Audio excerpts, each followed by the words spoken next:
Okay so welcome back to my channel guys. So हम लोग आ चुके हैं with the one shot of unit 4 which is function of complex variable.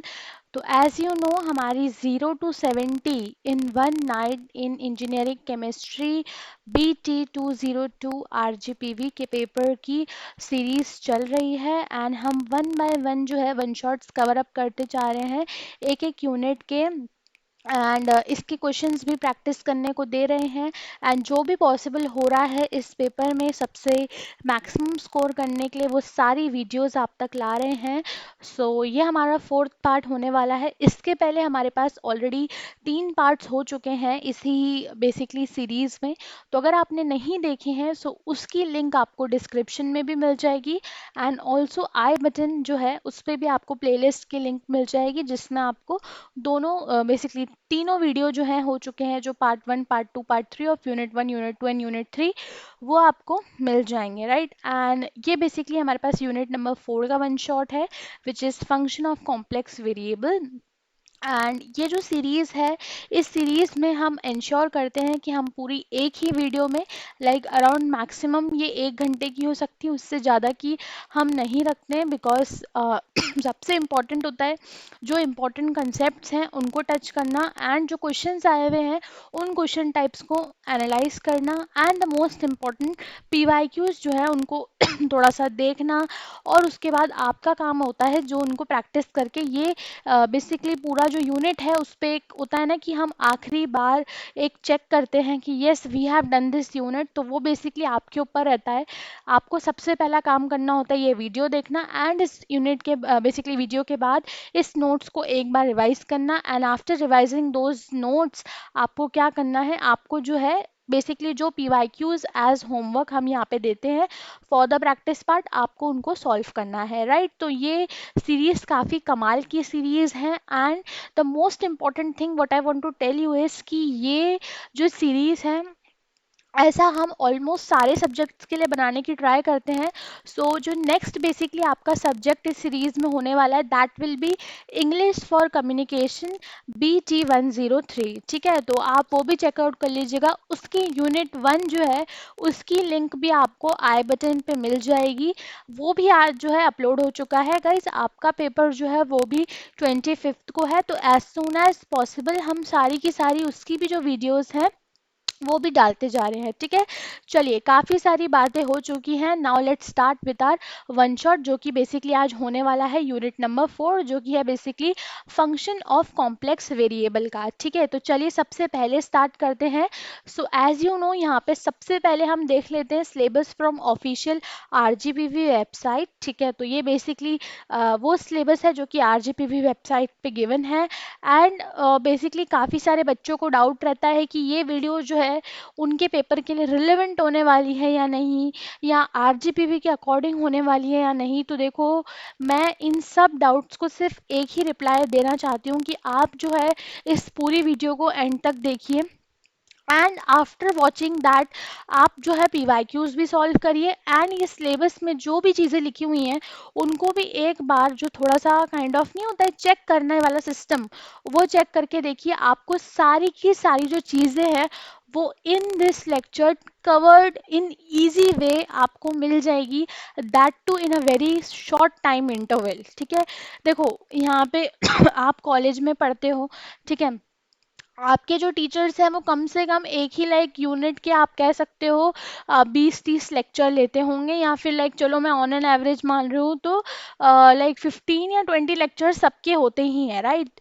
तो यहाँ पे आप सोचो एंड दैट टू वो एक एक घंटे का लेक्चर होता है, राइट। तो आप सोचो 20 घंटे एंड दैट 1 आवर कौन ज़्यादा सफिशिएंट हो सकता है और कौन ज़्यादा एफिशिएंट हो सकता है आपको वो खुद ही पता चल जाएगा आफ्टर वॉचिंग दिस लेक्चर।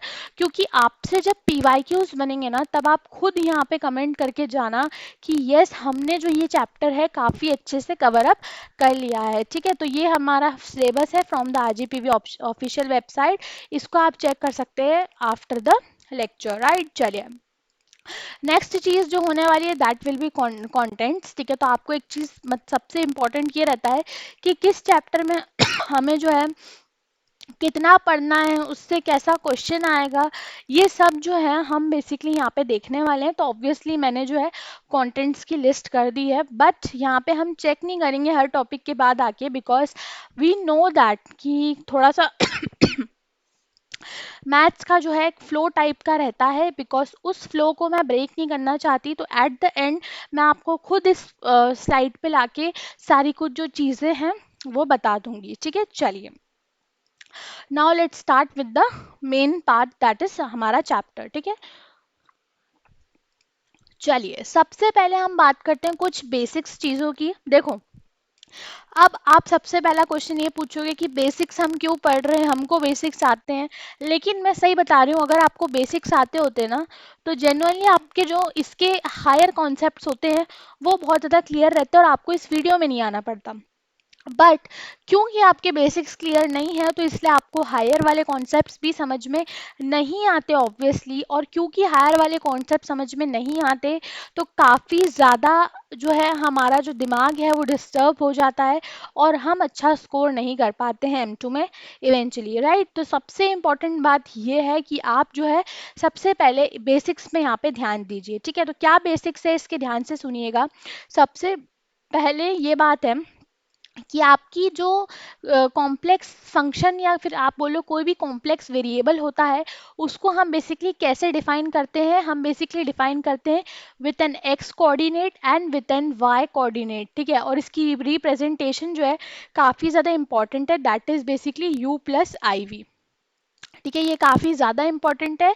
ये पूरे लाइक आप कह लो कि पूरी जगहों पे आपको ये चीज़ अगर याद नहीं है, तो काफ़ी सारी चीज़ें लाइक ऐसा आता है कि to prove this function, to prove that function, and आप वहाँ पे इस पे गलती कर कर आते हैं। 100 and 1000% मैं श्योर तरीके से बोल रही हूँ, ठीक है। चलिए, नेक्स्ट विल बी आवर कि अगर जैसे इसका कॉन्जुगेट बोला जाए, ठीक है, इसका क्या बोला जाए, कॉन्जुगेट बोला जाए। तो कॉन्जुगेट बोला जाता है तो इसकी क्या डेफिनेशन होती है, x माइनस आई वाई। मतलब सिंपली आप यहाँ पे अगर इसको लिखना चाहो तो u माइनस आई वी आप लिख सकते हो फॉर इट्स कॉन्जुगेट। और रिप्रेजेंट कैसे करते हैं, z के ऊपर बार, ठीक है। ये भी आता है। देखो, अगेन मैं आपको जिस जो जो जो चीज़ें बोलती जा रही हूँ ना, मेरे एक एक वर्ड पे आपको काफ़ी ज़्यादा फोकस रखना है, राइट। तो ये भी आपको कई बार क्या होता है, ऐसा पूछा जाता है कि किस तरीके का जो है ये फंक्शन है। कोई भी फंक्शन में आपको z बार दे दिया जाएगा, तो आपको वहाँ पे दिमाग चला के ये क्लिक होना चाहिए कि ये z बार और कुछ नहीं क्या होता है, u माइनस आई वी, ठीक है। चलिए, next up is our magnitude, ठीक है। तो किस तरीके से हम मैग्नीट्यूड निकालते हैं, ठीक है। एंड उसका थोड़ा सा मैंने यहाँ पे जो है वो ऐड कर रखा है कि किस तरीके से वो सब चीज़ें होती है कि हम जो है पहले कोऑर्डिनेट्स मानते हैं एंड उसके बाद हम लोग इसका पूरा का पूरा क्या निकालते हैं, मैग्नीट्यूड। लेकिन मेजर चीज़ आपको यहाँ पे क्या याद रखनी है, इट्स द मैग्नीट्यूड, ठीक है। क्योंकि लाइक आप यहाँ पे काफ़ी सारे थ्योरम्स पढ़ोगे, उसमें आपका जो है आपको क्वेश्चन में मैग्नीट्यूड मेंशन रहता, तो आपको पता होना चाहिए कि दे क्या रखा है हमें। काफ़ी सारे लोग ये प्रिडिक्ट ही नहीं कर पाते हैं कि सर्कल का रेडियस या फिर जो भी है वो मैग्नीट्यूड के टर्म्स में हमें दिया रहता है, राइट। चलिए, देन अगर बात करूं कि ये किस तरीके से फॉर्म रहता है, तो देखो आप ये भी देख सकते हो कि यहाँ पे अगर जैसे मैं यहाँ पे लिख रही हूँ x प्लस आई वी, या फिर देखो x माइनस आई वी, ठीक है। ये अगर मैं लिख रही हूँ तो इसमें यहाँ y कर देते हैं इसको, ठीक है। तो देखो, यहाँ पे ये वाला जो पार्ट है ये और कुछ नहीं, ये रियल पार्ट रहेगा और y जो है वो क्या रहेगा, इमेजिनरी पार्ट रहेगा। तो वहाँ पे मैंने यही दो चीज़ें मेंशन कर रखी हैं कि कौन रियल पार्ट है एंड कौन इमेजिनरी पार्ट है, ठीक है। चलिए, नेक्स्ट सब इज बेसिकली हमारा हमारा थोड़ा ग्राफिकल वेज में अगर मैं बात करूं, तो जैसे देखो यहाँ पे अगर आपके पास 0 b में अगर कोई पॉइंट यहाँ पे मार्क्ड है, ठीक है, ये ओरिजिन ले लेते हैं 0 0 पे, एंड ये a0 पे आपका यहाँ पे भी एक पॉइंट मतलब है यही वाला पॉइंट, ठीक है, ये पॉइंट। तो आपका जो अगर आप इसको कॉम्प्लेक्स फॉर्म में दिखाना चाहोगे तो कैसे दिखाओगे, a प्लस आई बी के फॉर्म में, राइट, ठीक है। तो इस तरीके से आपको ध्यान रखना है कि अगर ये 0 0 है, ये ऊपर है बेसिकली 0 b एंड बेसिकली यहाँ पे है a0, तो हमारे पास यहाँ पे जो कॉम्प्लेक्स वेरिएबल होगा वो इस तरीके से फॉर्म होने वाला होगा, ठीक है।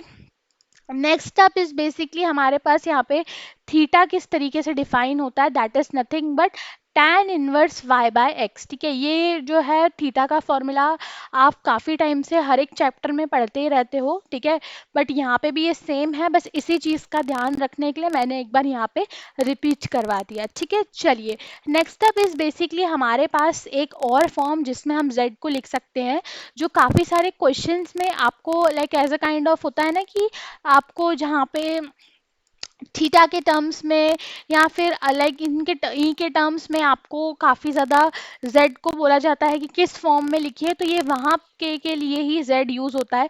लाइक वहाँ पे अगर आप u प्लस आई वी लिखोगे तो आपकी कैलकुलेशन बहुत ज़्यादा टफ हो जाएगी, राइट। तो आप वहाँ पे ये वाला सब्सटीट्यूशन क्या करते हो, ऐड करते हो। ठीक है, चलिए next a very very basic thing कि आपका जो i रहता है दैट विल बी -1। ठीक है, एंड आपको पता है आई स्क्वायर इज नथिंग बट -1। इसके बाद आप i3 निकाल सकते हो एंड i4 निकाल सकते हो यूजिंग दीज आईज। ठीक है, चलिए तो आई गेस आपको इतना समझ में आ चुका होगा एंड यहाँ तक आई गेस आपको ये भी क्लियर हो गया होगा कि कितने सारे बेसिक्स होते हैं जो आपको रिवाइज करने की ज़रूरत होती है। और अगर आपको आते थे तो कमेंट में प्लीज़ लिखना कि हाँ मुझे बेसिक्स आते थे, राइट। बेसिक्स के सामने आप एक हार्ट बना के ड्रॉप करिएगा, बिल्कुल। ठीक है, चलिए नेक्स्ट इस बेसिकली हमारा कॉम्प्लेक्स फंक्शन। तो ये देखो मैंने आपको ऑलरेडी बता दिया है कि कॉम्प्लेक्स फंक्शन हम कैसे लिखते हैं। ठीक है, चलिए next is basically continuity and differentiability. देखो कॉन्टिन्यूटी एंड डिफरेंशियबिलिटी आपका एक ऐसा टॉपिक है जो कि काफ़ी ज़्यादा टाइम अगर हम देना चाहें तो दे भी सकते हैं, बट देखो ये मैंने यहाँ पे सिर्फ एक फॉर्मेलिटी जो होती है ना, फॉर्मेलिटी, ठीक है, आपने सुना होगा एक वर्ड फॉर्मेलिटी, इनके लिए ये ऐड कर रखे हैं। There is no use of continuity and differentiability in this chapter, but अगर हम थोड़ा सा लाइक कॉम्प्लेक्स वेरिएबल्स में जाएं, बहुत बहुत ही इससे कम, लाइक आप कह सकते हो 0.1% आपके कोई क्वेश्चन होता है जिसमें आपका लाइक कंटिन्यूअस और डिफरेंशियबिलिटी का यूज होता है, लेकिन बाकी सब में नहीं होता है। ठीक है,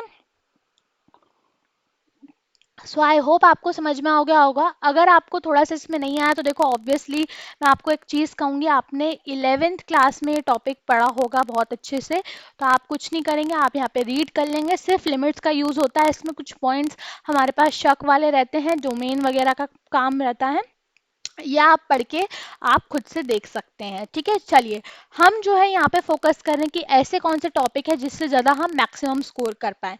ठीक है, चलिए नेक्स्ट अप इज बेसिकली हमारा जो टॉपिक आने वाला है that will be analytic function. उसके लिए अगेन मैंने कॉम्प्लेक्स फंक्शन को यहाँ पर डिफाइन कर लिया है।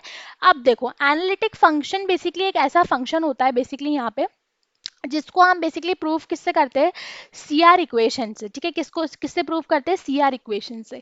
अब सी आर इक्वेशन ऑब्वियसली कुछ कंडीशंस होंगी। ठीक है, तो यहाँ पे बेसिकली मैंने दो कंडीशंस लिख रखी है, यहाँ पे आप देख सकते हो। ठीक है, दो कंडीशंस मैंने लिख रखी है, ये बेसिकली सेम है और यही बेसिकली हमारे पास क्या होती है, हमारी सी आर इक्वेशन होती है। ठीक है, अब देखो क्वेश्चन टाइप आप मुझसे काफ़ी सारे लोग बेसिकली कमेंट्स में पूछते हैं कि किस तरीके का क्वेश्चन टाइप आने वाला है, हमको नहीं समझ में आता कि इसमें हम बेसिकली कौन सा मेथड लगाएं, हम कौन सी थ्योरम लगाएं। तो देखो बेटा ध्यान से अगर वर्ड्स को हम देखा जाए, ठीक है, तो ऑब्वियस सी बात है एनालिटिक फंक्शन है, तो बेसिकली आपको जो है इसमें क्वेश्चन कैसा आएगा, टू प्रूव एनालिटिक फंक्शन। ठीक है, क्वेश्चन टाइप जो है वो आएगा टू प्रूव। ठीक है, टू प्रूव कि ये एक एनालिटिक फंक्शन है। अब उसको आपको प्रूव कैसे करना पड़ेगा, सीआर इक्वेशन का यूज करके। ठीक है, सीआर इक्वेशन का यूज करके आपको प्रूफ करना पड़ेगा, राइट।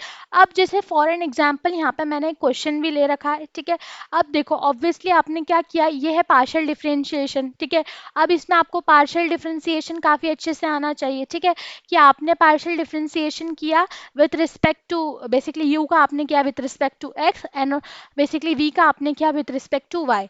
देखो अब मैं आपको यहाँ पे एक प्रो टिप दूंगी कि थोड़ा सा ना आपको इसमें टाइम बचाना पड़ता है। ठीक है, देखो अब ऐसे अगर ये क्वेश्चन आपको 7 मार्क्स में आता है, ठीक है, 7 मार्क्स में आता है, तो कुछ बच्चे देखो कैसे क्या करते हैं, उनकी गलती मैं बताती हूँ और इसलिए फिर अगर उन के मार्क्स कटते हैं तब वो बोलते हैं कि हमारे हम तो पूरा पेपर करके आए थे लेकिन हमारे मार्क्स कम आए। ठीक है, तो देखो यहाँ पे गलती क्या करते हैं वो लोग कि या तो वो सिर्फ इतना पार्ट सॉल्व करके आते हैं या वो सिर्फ इतना पार्ट सॉल्व करते हैं। देखो बेटा, काम चोरी जो होती है, ठीक है, अगर क्वेश्चन इजी आया है और उसमें चार चीजें हैं सॉल्व करने की, तो आपको चारों करनी है। ऐसा नहीं कि आपने दो कर ली और लाइक आप सोच रहे हो कि आंसर तो इन्हीं दोनों में आ रहा है, नीचे वालों से भी सेम ही आएगा, तो हमें क्या मतलब है। आपको चारों कंडीशंस प्रूफ करके देखनी है। इसमें दो कंडीशंस है, तो ऐसा नहीं कि अगर एक ही कंडीशन से आपका आंसर आ गया तो आप दूसरी नहीं करोगे, आपको दूसरी भी करनी पड़ेगी, तभी आपको पूरे 7 मार्क्स मिलेंगे। नहीं तो मैं आपको बता रही हूँ 3.5 मार्क्स जो कि होता है हाफ मार्क्स वो मिलेगा। ठीक है, तो यहाँ पे ये बहुत ही मेजर गलती होती है। तो देखो आपको क्या करना है, सिंपली आपको इस तरीके का कोई फंक्शन दिया जाएगा, आपको बेसिकली v का भी फंक्शन दिया जाएगा, u का भी फंक्शन दिया जाएगा। आपको क्या करना है उनको, आपको बेसिकली जो है या तो फिर बेसिकली fz दिया जाएगा, उसमें से आपको u अलग रखना है और बेसिकली v अलग रखना है, एंड बेसिकली आपको डिफ्रेंसिएशन करना है। एंड डिफ्रेंसिएशन करने के बाद ये CR इक्वेशन से डिफ्रेंसिएशन जो है करना है। अगर ये प्रूव हो जाती है तो एनालिटिक फंक्शन रहेगा, अगर नहीं होती है तो यानी ऑब्वियस सी बात है हमारा एनालिटिक फंक्शन नहीं रहेगा। ठीक है, चलिए अब बेसिकली बात करते हैं कि इसका जो नेक्स्ट फ्रंट है यानी कि मिलनन थॉमसन थ्योरम, ठीक है, वो कैसे होता है। ठीक है, तो उसमें क्या रहता है बेसिकली आपका जो है इक्वल नहीं आता। ठीक है, अब देख लो इसमें भी आपका जो है इक्वल नहीं आया है, राइट, इन दोनों में ये इक्वल नहीं आया है विथ रिस्पेक्ट टू यू, मतलब ये फर्स्ट वाला इक्वल नहीं आया, सेकंड वाला भी मतलब इक्वल नहीं आएगा। ठीक है, तो ऐसी अगर कंडीशन आती है और इस तरीके से हम क्या करते हैं एफ जेड को लिखते हैं, एफ जेड को भी डिफ्रेंशिएट करते हैं विद रिस्पेक्ट टू एक्स एक बार, तो इस तरीके से हमारा एफ जेड जो है वो निकल के आ जाता है।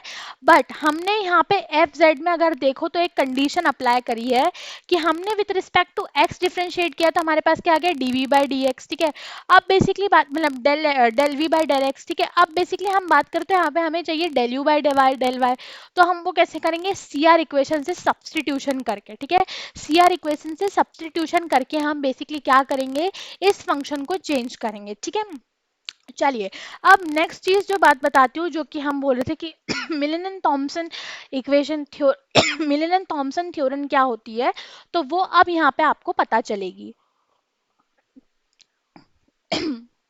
तो ध्यान से देखें अगर हम एक चीज कि यहाँ पे हमारा जो एफ जेड था उसमें हमने कॉचीज बेसिकली जो रेमन्स इक्वेशन थी सी आर इक्वेशन उससे सब्सटीट्यूशन करके इसको बेसिकली ऐसा बनाया, राइट। चलिए अब अगर आप थोड़े से स्मार्ट बच्चे हो तो आप इस चीज को लर्न कर सकते हो एज अ फॉर्मूला।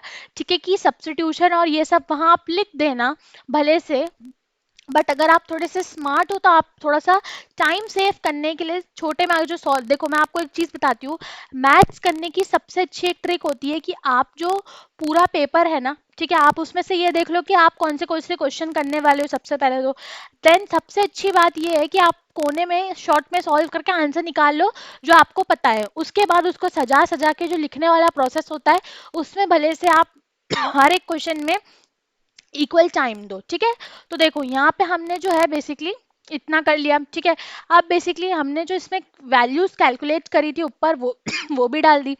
अब what does Milne Thomson says कि आप इसमें कुछ मत करो, यही वाले फंक्शन में आप x को z पुट कर दो एंड y को 0 पुट कर दो, एंड आप बेसिकली दोनों साइड इंटीग्रेट कर दो। ठीक है, दोनों साइड इंटीग्रेट कर दो एंड आपका आंसर बेसिकली यहाँ पे आ जाएगा। ठीक है, सो आई थिंक कि आपको आ चुका होगा अभी तक कि क्या होता है बेसिकली। आप सोचो एक बेसिकली देखो मैं आपको एक चीज बताती हूँ कितना एफिशिएंट लेक्चर है ये, कि आप एक गो में ये समझ गए कि एनालिटिक फंक्शन क्या होता है, आप ये समझ गए कि उसको सी आर इक्वेशन से कैसे डील अप करना है and what is C R equation, and आप समझ गए कि मिलन थॉमसन थ्योरम का कैसे यूज होने वाला है, क्या हम सब्सटीट्यूट करते हैं बेसिकली दोनों पार्ट में और कैसे हमारा आंसर आता है। ठीक है, ये जो है 3 से 4 टॉपिक है अगर बात करें तो, और आपकी टीचर्स इसको बहुत ही ज़्यादा लेक्चर्स में कवर अप करती है, बट हमने यहाँ एक ही क्वेश्चन इन कंसेप्ट को समझ लिया विच इज ऑल्सो की वेरी इजीली। ठीक है, बट ऑन एन अगर थोड़ा सा मैं सही साइड पे बात करूं तो देखो ये आपको समझ में तभी अच्छे से आएगा जब आपको सारे बेसिक कंसेप्ट लाइक जो ये पार्शियल डिफरेंशिएशन इंटीग्रेशन ये अच्छे से आता होगा। एंड आपको सीआर इक्वेशन याद होगी, आपको मिलन थॉमसन का सब्स्टिट्यूशन याद होगा, एंड आपको बेसिकली क्वेश्चन टाइप पता होगा। क्वेश्चन टाइप के लिए यहाँ पे मैंने हिंट लिख रखी है कि सबसे पहले कैसा क्वेश्चन आ सकता है कि आप एनालिटिक फंक्शन को प्रूफ करो, ठीक है। यहाँ तो आपको एनालिटिक प्रूफ करने को आएगा या फिर सीआर और मिलियन उसमें यूज करने को आएगा। अब बेसिकली यहाँ पे भी कुछ लोगों का क्वेश्चन आ जाएगा कि हमको ये कैसे पता चलेगा कि सीआर और मिलियन थॉमसन हमको कैसे प्रूफ करनी है इन इस क्वेश्चन में, हमको तो कैसे पता चलेगा। तो ऐसे पता चलेगा कि जब आपका सीआर इक्वेशन सीआर इक्वेशन की जो दो कंडीशन है वो आपकी अनइक्वल अगर आएंगी तो आपको पता चल जाएगा कि ऑब्वियस सी बात है कि मुझे अब क्या करना है, फॉरवर्डली इसको सब्स्टिट्यूशन वाले मेथड से सॉल्व करना है। कि जिसमें मुझे यहाँ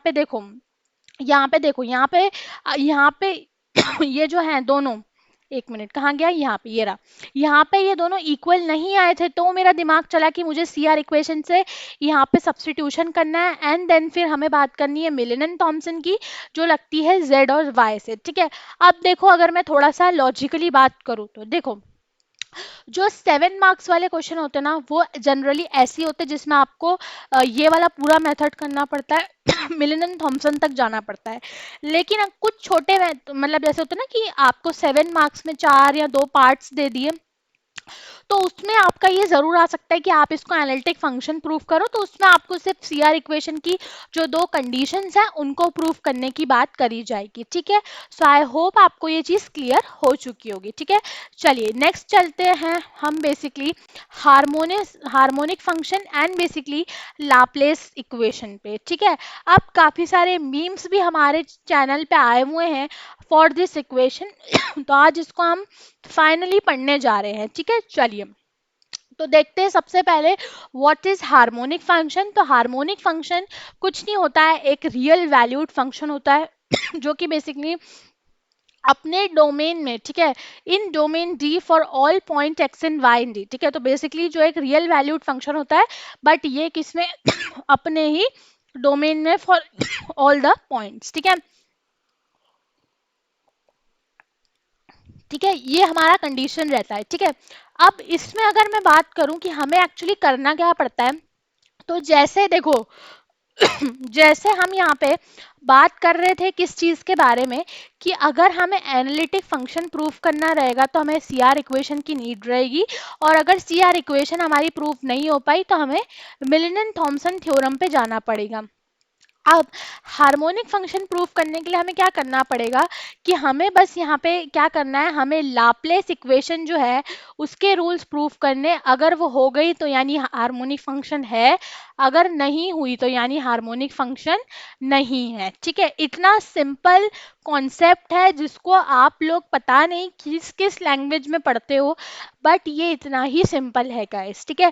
अब लाप्लेस इक्वेशन क्या होती है, ठीक है, तो ये होती है del square u upon del x square plus del square u upon del y square equals to zero, ठीक है। दिस इज लाप्लेस इक्वेशन जिसको बेसिकली हम क्या करते हैं, दोनों वैल्यूज कैलकुलेट करके आपको बेसिकली फॉर एन एग्जाम्पल यही क्वेश्चन दे रखा होगा।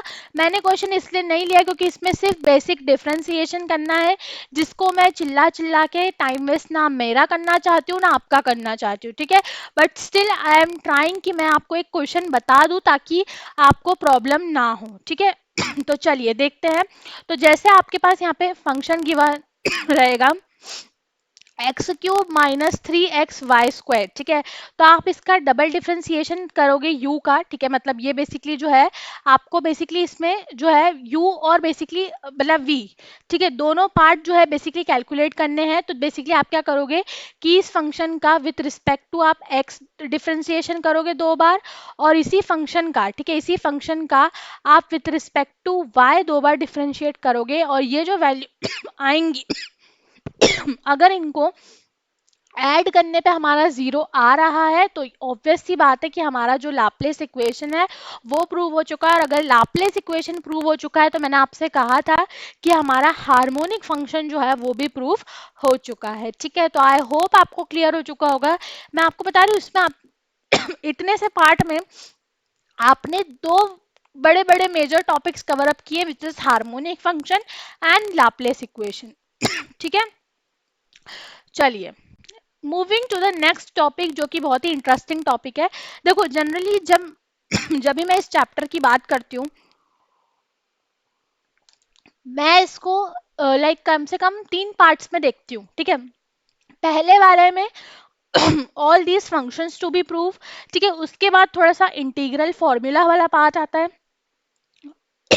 एंड लास्ट आपका रेसिड्यू एंड पोल्स वगैरह का पार्ट आता है। ठीक है, तो अब हम हमारा एक पार्ट ऑलरेडी कंप्लीट कर चुके हैं, अब हम मूव कर रहे हैं हमारा दूसरा पार्ट जो कि जो कि बेसिकली है कॉचीज इंटीग्रल फॉर्मूला। ठीक है, अब काफी लोग जो हैं यहाँ पे अगेन आएंगे और ये बोलेंगे कि हमारा तो हम ये से फॉर्मूला आपने बोला था आप ये याद कर लो, और हमने याद कर लिया एंड हमने पेपर में यही लिख दिया, बट वी स्कोर 0 मार्क्स। तो क्यों स्कोर किए 0 मार्क्स, इसका भी जरा जवाब जो है सुनते जाना। देखो ऑब्वियस सी बात है, maths is all about formulas and everything. ठीक है, आप जब तक फॉर्मूला याद नहीं करोगे आपसे कोई भी क्वेश्चन जो है आपको पता है नहीं बनेगा, राइट। बट थोड़ा सा काइंड ऑफ कंसेप्ट देखना भी ज़रूरी होता है, जो कि अगर मैं बात करूं यहाँ पे वन शॉट है वो ये बोलेंगे कि आप तो ये सिर्फ फॉर्मूला बता रहे हो। देखो बिल्कुल भी ऐसा नहीं है, क्योंकि मुझे भी पता है कि वन शॉट की क्या अहमियत होती है। ये अगर आप देख रहे हो तो रियली आप थोड़े से इस स्टेज पे हो कि आपने यूनिट बहुत ही कम ही पढ़ी रखी होगी, यहाँ बिल्कुल नहीं पढ़ी होगी। ठीक है, मैं रिवीजन वालों की बात नहीं कर रही हूँ, उनको थोड़ा सा फिर भी सिर्फ फॉर्मूला से काम चल जाएगा क्योंकि उन्होंने क्वेश्चंस प्रैक्टिस कर रखे होंगे। बट यहाँ पे कुछ ऐसी जनता भी है हमारे पास जिन्होंने नहीं किया है, तो उनके लिए डोंट वरी, मैं हूँ यहाँ पे, मैंने क्वेश्चन भी रखा है कॉन्सेप्ट समझाने के लिए। ठीक है ठीक है, अब देखो क्वेश्चन देखो। ठीक है, ये फॉर्मूला आपको ये क्लियर हो गया। ठीक है, जो कि ये फॉर्मूला है। ठीक है, अब ये फॉर्मूला है, बस आपको इतना सा ध्यान में रखना है किस तरीके से यूज करना है, अभी आपको एग्जाम्पल के थ्रू ही पता चल पता चल जाएगा। ठीक है, देखो ये क्वेश्चन मैंने शॉर्ट में लिख रखा है कि बेसिकली आपको एक ऐसा फंक्शन दे दिया जाएगा एंड आपको बता दिया जाएगा कि ये रेडियस है। ठीक है, अब हम बेसिकली इसमें सिंगुलर पॉइंट करके, ठीक है, सिंगुलर पॉइंट करके एक बेसिकली टॉपिक होता है जो जो बेसिकली मैंने मेंशन नहीं किया क्योंकि वो बहुत ही इजी सा टॉपिक होता है। उसमें बेसिकली हम कुछ नहीं करते हैं, जैसे इसका डिनोमिनेटर है z-2, तो अगर मैं इसका सिंगुलर पॉइंट कैलकुलेट करना चाहूँ तो बेसिकली मुझे z-2 को इजिकल्स टू 0 लिखना पड़ेगा and that will be basically 2। ठीक है, तो यहाँ पे सबसे पहले आपको सिंगुलर पॉइंट निकालना होता है और आपको ये देखना पड़ता है कि वो रेडियस के अंदर है कि नहीं। ठीक है, देखो ऑब्वियस सी बात है, ये ओरिजिन है, ओरिजिन एंड इसका रेडियस है 30। ठीक है, एंड तो बेसिकली यहाँ पे 2 रहेगा कहीं। ठीक है, तो ऑब्वियस सी बात है ये इनसाइड है। ठीक है, चलिए फिर अगर मैं बात करूँ तो इसमें जो हमारे पास एफ जेड है वो न्यूमरेटर वाला पार्ट रहता है। ठीक है, मैं आपको थोड़ा सा यहाँ पे इरेज करके दिखा देती हूँ। ठीक है, देखो यहाँ पे, ठीक है, ये देखो ये जो है एफ जेड ये न्यूमरेटर वाला पार्ट रहता है और इससे हमने सिंगुलर पॉइंट कैलकुलेट किया है। ठीक है, चलिए अब न्यूमरेटर वाले में मैं बात करूँ तो न्यूमरेटर वाले में आपको ए डालना होता है and A is nothing but a singular point. ठीक है तो बस आपने यहाँ पे एफ ए की वैल्यू निकाली। ठीक है, एफ ए मतलब बेसिकली आपका जो एफ जेड है उसमें आप ए की वैल्यू डालेंगे, तो ए की वैल्यू थी 2 एंड 2 की वैल्यू अगर हम इसमें डालेंगे तो कैलकुलेट हो जाएगा 4। एंड बेसिकली अगर बात करूँ तो आपको यहाँ पे देखो क्या आंसर आपको निकालना है, that is nothing but 2 pi into F A. ठीक है, एक और एग्जांपल यहाँ पे देख लीजिए आप, यहाँ पे बेसिकली सिंगुलर पॉइंट कैलकुलेट करा, ए की वैल्यू निकाली, ये हमारे पास एफ जेड है, एफ जेड में आपने एफ ए की वैल्यू निकाली, यहाँ पे आ गया E6 और आपने 2 पाई इंटू एफ ए कर दिया। ठीक है, अब क्वेश्चन कैसे आएगा, सबसे इजी बस मैं एक ही बात बोलूंगी कि जैसे मैंने एग्जांपल्स करवाए, ठीक है, और भी अगर सिंपल भाषा में कहूँ तो अगर इस तरीके का, ठीक है, इस तरीके का फॉर्मेट अगर आपको कहीं दिख जाए, ठीक है, integration of F Z upon Z minus A और डी जेड, तो आपको उन क्वेश्चंस में ये कॉचीज इंटीग्रल फॉर्मूला लगाना है। और कई बार क्वेश्चन में वो खुद से मेंशन कर देते हैं कि आपको कॉचीज इंटीग्रल फॉर्मूला से ही काम करना है। ठीक है, चलिए अब बेसिकली हम आते हैं Cauchy's integral formula for part two, मतलब बेसिकली आपके पास कॉचीज इंटीग्रल फॉर्मूला टू भी है, मतलब सी आई एफ टू पे हम अगर बात करें, लेकिन सी आई एफ टू के पहले थोड़ा सा बेसिक कवर अप करना चाहूंगी मैं, ठीक है। अब देखो यहाँ पे बोलने वाले काफ़ी सारे बच्चे भी आते हैं हमारे कमेंट सेक्शन में कि अरे आपने तो बेसिकली बोला कि बस ऐसे ऐसे हो जाएगा, लेकिन ऐसे ऐसे तो नहीं हो रहा है, तो क्योंकि आप ढंग से सुनते ही नहीं है, और आपने बेसिकली लेक्चर खत्म होने के बाद एक बार ये कष्ट तक नहीं किया कि आप नोट्स खोल लें।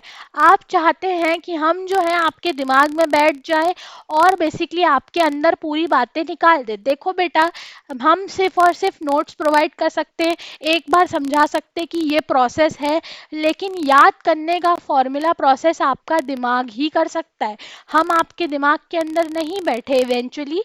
तो प्लीज़ लाइक ये जो बातें आप लोग करते हो इसको थोड़ा संभल के किया करो, ठीक है। चलिए, तो बेसिक कवर अप करते हैं सबसे पहले इस कॉचीज इंटीग्रल फॉर्मूला के लिए। तो बेसिक बेसिकली चाहिए आपको पार्शियल फ्रैक्शन का, ठीक है।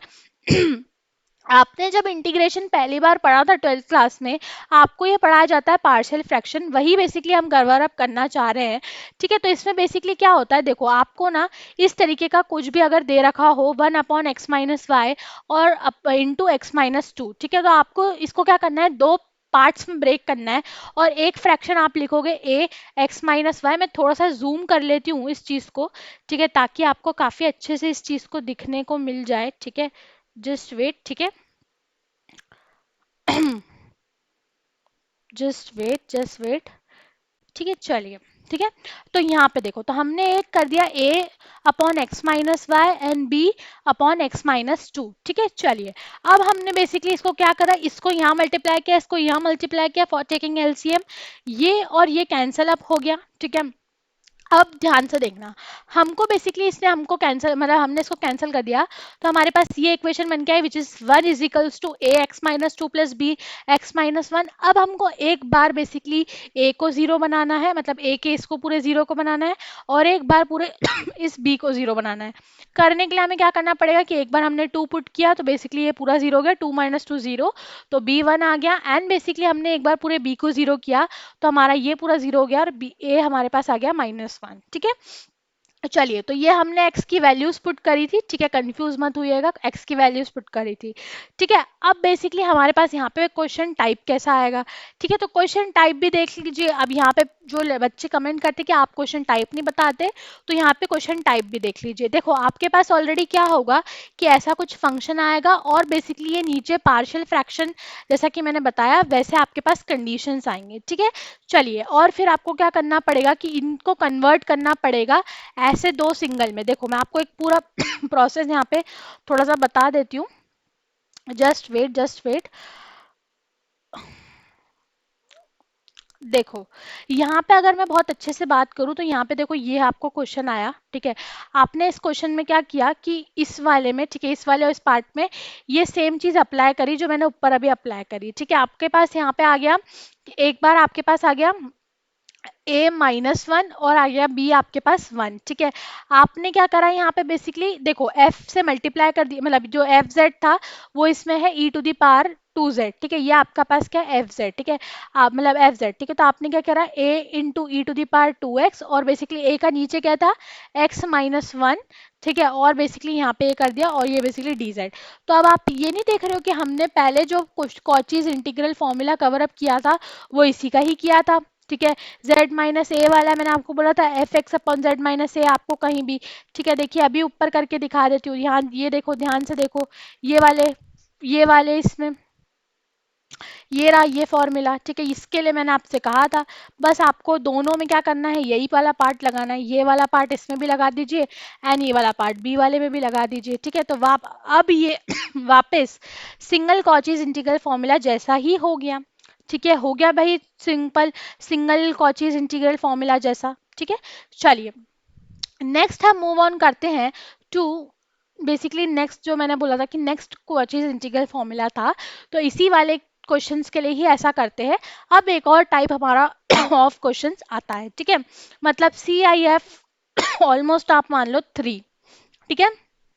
तो देखते हैं इसमें, तो इसमें सबसे पहले फॉर्मूला जैसे मैंने वहां आपको बोला था, यहाँ भी आपको ये वाला फॉर्मूला याद करना है, ठीक है। अब अगर आप आपने ये वाला फॉर्मूला याद कर लिया हो, ठीक है, तो इसको हम कैसे करेंगे ध्यान से देखिएगा। क्वेश्चन टाइप में कैसा आएगा, सबसे पहले आप इसका स्टैंडर्ड फॉर्म याद कर लीजिएगा, ठीक है। एंड ठीक है, इसमें आपको रेडियस जो है गिवन रहता है, या फिर आप ए डाल के इस इक्वेशन से निकाल सकते हो, ठीक है। चलिए क्वेश्चन टाइप देखते हैं। तो देखो बेसिकली ये आपको सर्कल का रेडियस गिवन है और ये आपके पास क्वेश्चन गिवन है, ठीक है। अब ध्यान से देखो, इस क्वेश्चन को मैंने कन्वर्ट करा इसमें, ठीक है। देखो z3 e⁻−z z−1 और बस 3 को मैंने यहाँ पे क्या लिख दिया है, 2+1, ठीक है।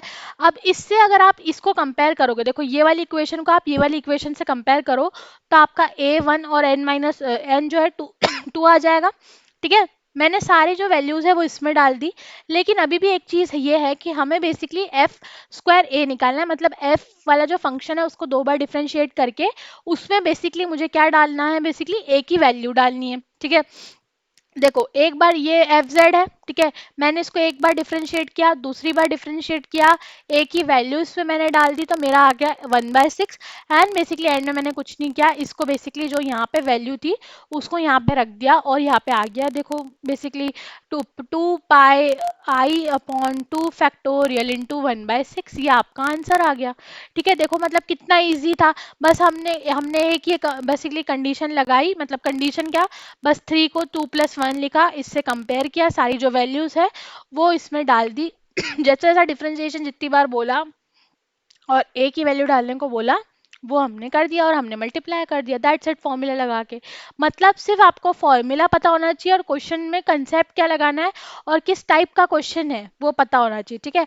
तो अगर आप आप ये बोलोगे कि देखो इसमें जो है हमारा कि ये भी वैसा हो गया, तो अगर आपने एक चीज नोटिस करी होगी, पहले वाली कॉचीज इंटीग्रल फॉर्मूला में सिर्फ ये था, लेकिन इसमें हमारे पास क्या है, z−a n+1, ठीक है। मतलब इसमें n अगर आपको कहीं दिख जाए तो वो लगाना है, ठीक है। ध्यान से देखो, मैंने अभी थोड़ा सा मैं ऊपर करके दूसरा वाला दूसरा वाला जो कॉचीज इंटीग्रल है वो भी दिखा देती हूँ। ये देखो, यहाँ पे देखो सिर्फ z−a ही हमें बेसिकली यहाँ पे बोला गया है, ठीक है। तो देखो ये याद करके क्वेश्चन टाइप ऐसे हम बेसिकली एक्सप्लेन करते हैं, इसलिए हम बोलते हैं कि थोड़ा सा बेसिकली यहाँ पे जो है इंतजार करना पड़ता है इन सब चीज़ों के लिए और देखना पड़ता है, ठीक है। तो आई होप आपको ये समझ में हमारा आ चुका होगा, ठीक है। चलिए नेक्स्ट अप बेसिकली चलते हैं हमारे part 3 of this chapter, which is जो मैंने आपको बोला था रेसिड्यू एंड पोल, ठीक है। देखो इस वाले पार्ट में भी आपको सिर्फ जो है 2 या 3 फॉर्मूलेज हैं उसको याद करना पड़ता है, और बेसिकली थोड़ा एप्लीकेशन में 2-3 रूल्स होते हैं उनको याद करना पड़ता है, एंड आपका ये पार्ट कवर अप हो जाता है, ठीक है। तो इसको भी हम बेसिकली देख लेते हैं। देखो अब बेसिकली क्वेश्चन टाइप कैसा आएगा, ध्यान से देखो, बेसिक ये आपका ऐसा जो है क्वेश्चन ऐसा आएगा आपका क्वेश्चन, ठीक है। अब इसमें बेसिकली जो पावर 1 वाले रहते हैं, पावर 1 वाले उनको हम सिंपल पोल कहते हैं, एंड बेसिकली जो 1 से ज़्यादा पावर रहते हैं, जैसे कि ये हो गया 2, तो ये रहते हैं मल्टीपल पोल, ठीक है। अब बेसिकली इसमें 2 तरीके से हम पोल कैलकुलेट करते हैं, सिंपल पोल का फॉर्मूला रहता है ये और मल्टीपल पोल का फॉर्मूला रहता है ये, ठीक है। और थोड़ा सा ये मैं यहाँ पे स्पेस नहीं रही थी तो मैंने नीचे इनटू करके लिखा है, ये भी इसी के साथ है, ठीक है। चलिए अब बात करते हैं क्वेश्चंस की, ठीक है। तो जैसे यही वाला क्वेश्चन मैं यहाँ पे लेती हूँ, ठीक है। तो यहाँ पे सबसे पहले अगर मैं बात करूँ तो पोल 1 वाला हम कैलकुलेट करेंगे, ठीक है। तो पोल 1 वाला कैलकुलेट करने के लिए हमें क्या करना पड़ेगा, ये वाला फॉर्मूला लगाना पड़ेगा। तो यहाँ पे मैंने लिख दिया, ठीक है। देखो z0 is nothing, z0 basically जो ऑर्डर होता है बेसिकली वो है, ठीक है। देखो तो ये क्या होगा, 1 ऑर्डर है, ठीक है इसका। तो देखो z basically limit goes to z0 यानी कि 1, ठीक है। फिर देखो z−z0 मतलब z−1 इंटू एफ जेड, ये पूरा का पूरा इसमें एफ जेड होता है, 1/z−1 इंटू z−2 का होल स्क्वायर, ठीक है। ये और ये हो गया कैंसिल। अब हमको बोला है कि z की वैल्यू 1 डालो, तो इसमें हमने 1 डाली वैल्यू और पूरा कैलकुलेट करने के बाद आंसर क्या आया है 1, ठीक है। तो हमारा एक रेसिड्यू जो आ गया है वो आ गया है बेसिकली 1। ठीक है, दूसरे रेसिड्यू के लिए मुझे क्या यहाँ पे क्या करना पड़ेगा, ध्यान से देखिए। ठीक है, दूसरे रेसिड्यू के लिए मैंने यहाँ पे वही वाला फॉर्मूला लगाया है। ठीक है, देखो ध्यान से देखना, यहाँ पे हमारा जो m है that is nothing but order, मतलब जो बेसिकली उसका पावर है वो है 2, तो बेसिकली वो है। ठीक है, आप ध्यान से देखो इसका हमारा फॉर्मूला क्या होता है। देखो यहाँ पे हमारे पास इसका फॉर्मूला है m की वैल्यू 2, तो 1/2 माइनस 1 फैक्टोरियल लिमिट, फिर यहाँ पे अगेन वही z का ऑर्डर, दो सेकेंड ऑर्डर का है। ठीक है, पावर 2 का है। फिर यहाँ पे हमारे पास बेसिकली डिफरेंशिएशन है एंड बेसिकली वही कि z-2 का होल स्क्वायर और फिर वही fz। ठीक है, वो हमने लगाया और सारा कुछ कैंसिल आउट करके हमारे पास ये बचा। ठीक है, इसके बाद हमने इसका डिफरेंशिएशन कर दिया। यहाँ पे मैंने डिफरेंशिएशन का फॉर्मूला भी लिख दिया है, अगर किसी को नहीं आ रहा हो तो। ठीक है, सॉरी सॉरी सॉरी, कुछ ज़्यादा ही नीचे हो गया ये, सॉरी फॉर दिस थिंग। चलिए ठीक है, तो देखो ध्यान से देखो, यहाँ पे हमारे पास ये करा, फिर हमने z की वैल्यू 2 डाली थी लिमिट के अनुसार, तो हमने बस वही किया और हमारा आंसर क्या आ गया, -1। तो अगर आप लिखोगे तो आपके दो रेसिड्यूज होंगे 1 एंड -1। ठीक है, तो इस तरीके से हमें रेसिड्यू कैलकुलेट करना है, which is a very easy task.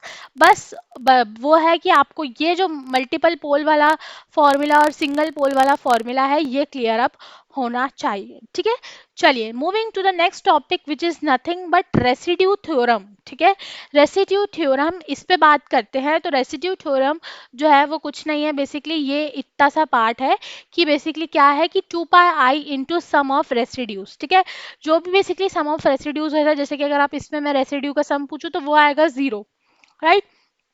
तो ऐसे बस रेसिड्यू का सम करके आपको 2πi से इधर इंटू करना है। ठीक है, अब यहाँ पे बट यहाँ पे कंडीशन क्या है बेसिकली कि सिर्फ आपके वही वाले रेसिड्यूज आएंगे जो कि आपके इनसाइड द सर्कल लाए करते हैं। ठीक है, जैसे कि अगर बात करूं, यहाँ पे हमें क्वेश्चन दे रखा है जिसका मैग्नीट्यूड है 3, जिसका मतलब रेडियस 3 है, और हमारे पास सिंगुलर पॉइंट्स क्या होंगे 1 और 2। ठीक है, 1 और 2 मतलब पोल्स एंड सिंगुलर पॉइंट्स जो हमारे पास है यहाँ पे वो ऑब्वियसली इनसाइड है। देखो यहाँ पे 0 होगा, यहाँ पे 3 होगा, 1 और 2 उसके बीच में ही लाया करेंगे, तो ऑब्वियसली बात है कि ये सर्कल के इनसाइड होंगे।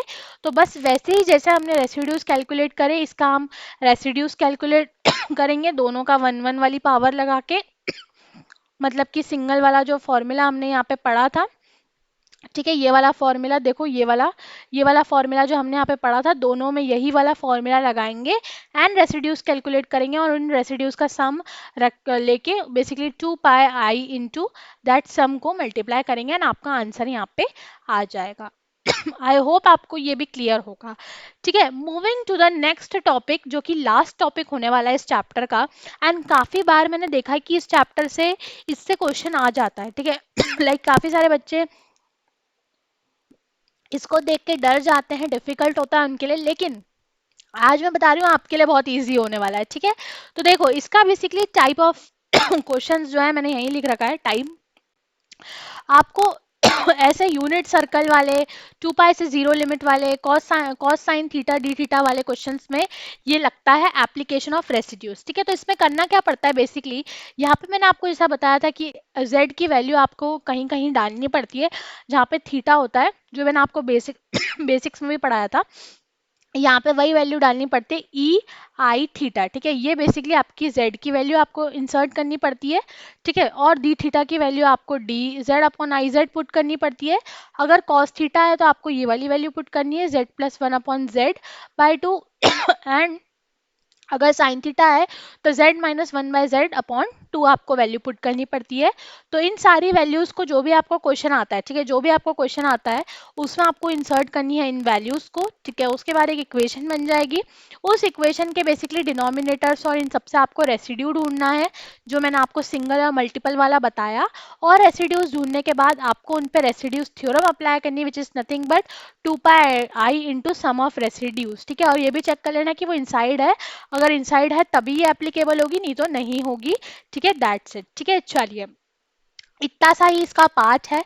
ठीक है, अब बेसिकली बात करते हैं नेक्स्ट बात की, ठीक है। अच्छा, नेक्स्ट बात करने से पहले हम एक बार कंटेंट्स पे चलते हैं टू इंश्योर दैट कि हमने सारा कुछ कवर अप किया है कि नहीं, ठीक है। तो बेसिक्स मैंने आपको कवर अप करवा दिए थे। Analytic function, CR equation, Milne Thomson हमने एक ही साथ कवर अप करी थी। हार्मोनिक एंड लाप्लेस भी हमने एक साथ ही कवर अप करी थी। यहाँ पे भी लाप्लेस इक्वेशन लिखा हुआ है, ठीक है। तो गलती से थोड़ा सा नंबरिंग में इधर उधर हो गया, लेकिन yes topics are all these only, ठीक है। चलिए, फिर कॉचीज इंटीग्रल टाइप बेसिकली हमने बीच में एक और वाला टाइप देखा था जिसमें पार्शियल फ्रैक्शन था, तो वो दोनों चीजें हमने तीनों चीजें कवर अप कर ली हैं। Then residues pole, simple and multiple वाला residue, residue theorem and application of residue, हमने सारा कुछ कवर अप कर लिया है, ठीक है। चलिए, नेक्स्ट चलते हैं बेसिकली हमारे पीवाईक्यूज एंड इंपॉर्टेंट क्वेश्चंस पे, ठीक है। तो चलते हैं, थोड़ा सा इनकी हिंट्स आपको मैं दे देती हूँ, ठीक है। चलिए, ठीक है। तो सबसे पहले how to score 100% score good in M2। तो बेसिकली सबसे पहले आपको ये वन शॉट देखना है आरजीपीवी रूमर्स का। देन आपको इसके साथ शॉर्ट नोट्स बनाने हैं। आपको देखो, एज सच मैंने आपको बताया था कि नोट्स की पीडीएफ आपको मिल ही जाती है। अगर आप साथ साथ बनाना चाहते हो साथ साथ बना सकते हैं, वरना आप क्या करो, बेसिकली शॉर्ट नोट्स जो है इन नोट्स को देख के आप बना सकते हो।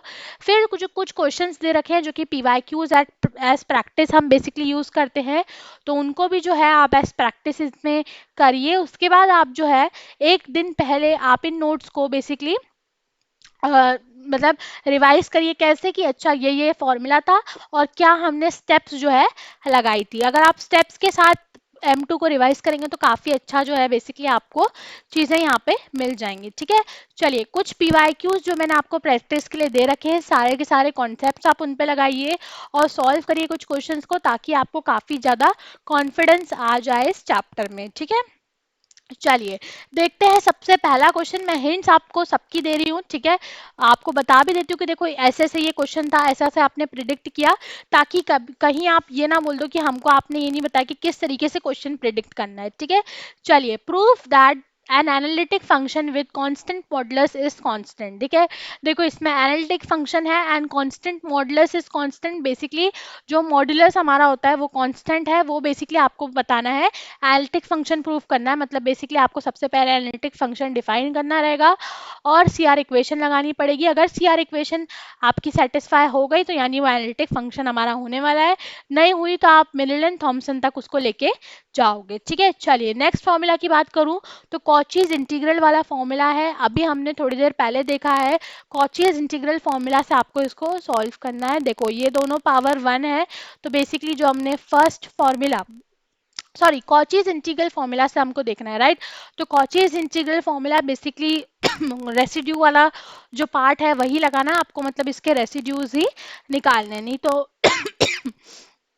आप एक चीज और इसमें कर सकते हो, ठीक है। कॉचीज इंटीग्रल फॉर्मूला क्योंकि बोला है तो आप जो है इनको सेपरेट आउट करके फ्रॉम पार्शियल फ्रैक्शन वाला जो हमने देखा था, सेपरेट आउट कर सकते हो एंड बेसिकली इसको सॉल्व अप कर सकते हो, ठीक है।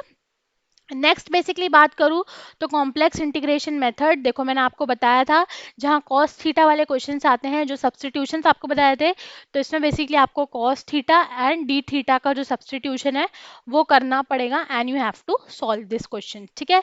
चलिए, यहाँ पे analytic function show that it is differentiable but not an analytic function at 0। देखो आपको सीआर इक्वेशन पूरी कैलकुलेट करनी है, जो जो भी उससे रिजल्ट आएगा उसमें बेसिकली 0 0 डाल के देखना है, तो कुछ अलग वैल्यूज आएंगी, तभी बेसिकली ये एनालिटिक फंक्शन नहीं होगा, बेसिकली किस पे, ओरिजिन पे, ठीक है। Show that this is an harmonic and determine its harmonic conjugate, ठीक है। देखो, हार्मोनिक फंक्शन आपको बेसिकली इसमें जो लाप्लेस इक्वेशन है उससे बेसिकली इसको कैलकुलेट करना है एंड कैलकुलेट करना है बेसिकली ये हार्मोनिक फंक्शन है कि नहीं है। फिर बेसिकली बात करते हैं बाय रेसिड्यू थ्योरम इवैल्यूएट, ठीक है। तो अगेन बात करें तो इसमें आपको रेसिड्यू थ्योरम बेसिकली लगाना है, ठीक है। देन हम बात करते हैं Cauchy's basically basically integral theorem to evaluate. देखो, आपको बेसिकली ये बीच में से पार्शियल फ्रैक्शन वाला काम करके तोड़ना है। इसमें बेसिकली आपका एन वाला फॉर्मूला लग जाएगा क्योंकि इसके ऊपर 2 है, और इसमें बेसिकली सिंपल वाला फॉर्मूला आपका लगेगा फॉर कॉचीज इंटीग्रल, मतलब फर्स्ट वाला, ठीक है। चलिए again Cauchy's integral formula, again देखो ये सेम क्वेश्चन, अच्छा रिपीटेड है, ओके 7 7। चलिए 8 की बात करते हैं बेसिकली। तो 8 बेसिकली हमारे पास है हार्मोनिक फंक्शन निकालना है। बेसिकली आपको लाप्लेस इक्वेशन जो है इसमें प्रूव करनी है। Then show that this is an harmonic and find the analytic function. तो बेसिकली आपको क्या करना है, बेसिकली इसमें मिनरल थॉमसन तक आपको इसमें जाना पड़ेगा, और जो फंक्शन आएगा वो आपका हार्मोनिक रहेगा, ठीक है। और बेसिकली इसको आपको प्रूव करना है कि ये बेसिकली हार्मोनिक फंक्शन है, और बेसिकली इसका जो एनालिटिक फंक्शन है वो आपका आ जाएगा। फिर उसके बाद कॉचीज इंटीग्रल फॉर्मूला, अगेन वही पार्शियल फ्रैक्शन वाला थ्योरम, ठीक है। Then evaluate for the circle, again देखो यहाँ पे आपको डी थीटा और कॉस थीटा की जो है वो पुट करना पड़ेगा यहाँ पे, और आपको इसको बेसिकली क्या करना है, इंटीग्रेट करना है, ठीक है। चलिए next is basically show that this is N analytic anywhere, analytic function proof करना है, बेसिकली सीआर इक्वेशन को प्रूफ करना है, ठीक है। चलिए बात करते हैं नेक्स्ट, बेसिकली जस्ट वेट थोड़ा सा जल्दी आ गए, ठीक है। यस ठीक है। चलिए अब बात करते हैं, हमको इसको इवेल्युएट करना है, तो अगेन आप इसको जो है इवेल्युएट कर सकते हो। बेसिकली आपको इसमें रेसिड्यू देखना है, ठीक है, रेसिड्यू वाला काम इसमें आपको करना है, ठीक है। देन हमको बात करनी कि दिस इज एनालिटिक और नॉट, एनालिटिक फंक्शन प्रूफ करना है। फिर उसका रियल पार्ट जो है बेसिकली ये है एनालिटिक फंक्शन, बेसिकली इसमें सीआर इक्वेशन का मेजर रोल आएगा, ठीक है, क्योंकि इसमें सिर्फ रियल पार्ट दिया हुआ है। तो एनालिटिक फंक्शन प्रूफ करना है, देन हार्मोनिक फंक्शन प्रूफ करना है, then again analytic and basically Cauchy's integral formula, and again this is also Cauchy's integral formula, या फिर आपको इसमें रेसिड्यू जो है, एक्चुअली देखो सर्कल वाले में रेसिड्यू और कॉचीज इंटीग्रल फॉर्मूला दोनों ही चीज़ें काफ़ी ज़्यादा वैलिड है, लेकिन इसलिए जब वो कॉचीज इंटीग्रल फॉर्मूला होता है वो लिख के देते हैं, और जब रेसिड्यू वाला काम रहता है वो लोग लिख के नहीं देते। तो जब नहीं लिख के दिया है तब इसमें रेसिड्यू करना पड़ता है, और जब लिख के दिया तब आपको इसमें कॉचीज इंटीग्रल फॉर्मूला यूज करना पड़ता है, ठीक है। देखो अगर एनालिसिस के अकॉर्डिंग देखें तो हमारे पास आपने देखा होगा सबसे इंपॉर्टेंट चीज़ें जो आई हुई हैं according to this paper is something, कि आपको एनालिटिक आना ही आना चाहिए, ठीक है, हार्मोनिक आना ही आना चाहिए, ठीक है, उसके बाद कॉचीज इंटीग्रल फॉर्मूला आना ही आना चाहिए, ठीक है, और बेसिकली अगर बात करें तो रेसिड्यू आपको आना ही आना चाहिए। एंड एप्लीकेशन वाले भी आपने कुछ सवाल देखे, तो ऑब्वियसली ये सारी चीज़ें आपको आनी ही आनी चाहिए। एंड आप देखो इसके सारे जो कॉन्सेप्ट्स हैं हमारे वीडियोज़ में कवर हैं, तो आप ये नहीं बोल सकते हो कि देखो आपने क्वेश्चन टाइप नहीं डिस्कस किया या नहीं बताया, ठीक है। चलिए नेक्स्ट आप अगर मैं बात करूं तो देखो हम लोगों ने एक व्हाट्सएप चैनल ऑलरेडी लॉन्च कर दिया है फॉर आरजीपीवी रूमर्स। तो सारी की सारी जो अपडेट्स हैं आपको वो एकदम इंस्टेंटली मिलने के लिए आप जो है उस व्हाट्सएप चैनल को ज्वाइन कर लीजिएगा। लिंक आपको कमेंट सेक्शन में पिन मिल जाएगी, राइट, तो उसमें आपको लिंक जो है कमेंट बॉक्स में मिल जाएगी, तो प्लीज़ इस चैनल को जाके ज्वाइन करिएगा।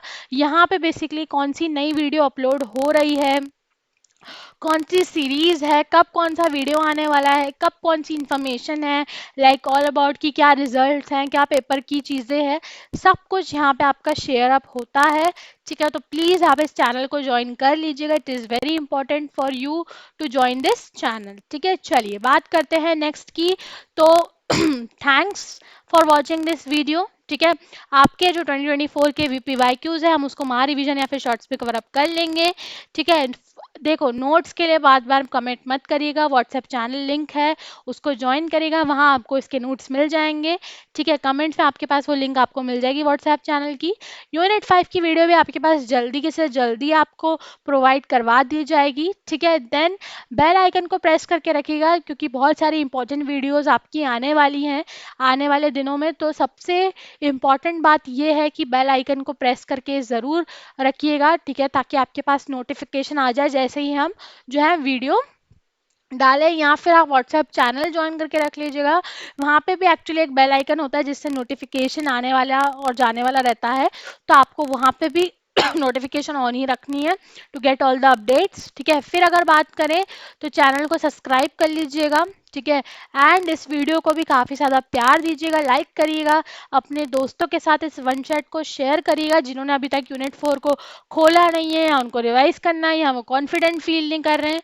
ऑल सारी जो ऐसी कुछ चीज़ें अगर हो रही हों तो उनके साथ ये चीज़ से शेयर करिएगा।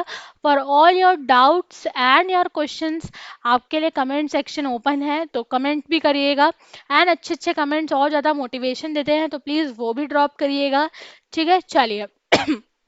एंड यस, कल आपकी 8 बजे, ठीक है, कल आपकी 8 बजे है, जो कुछ एक या दो वीडियोस आपके आएंगे related to M2 only.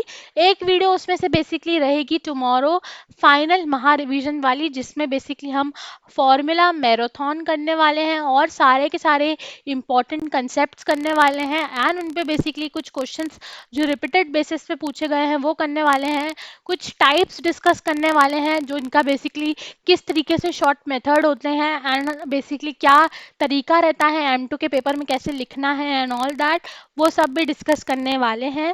So please कल 8 बजे जो है ये वीडियोस अपलोड हो जाएंगी, तो कल के लिए फाइनल जो है वीडियोस आप ज़रूर देख के जाइएगा।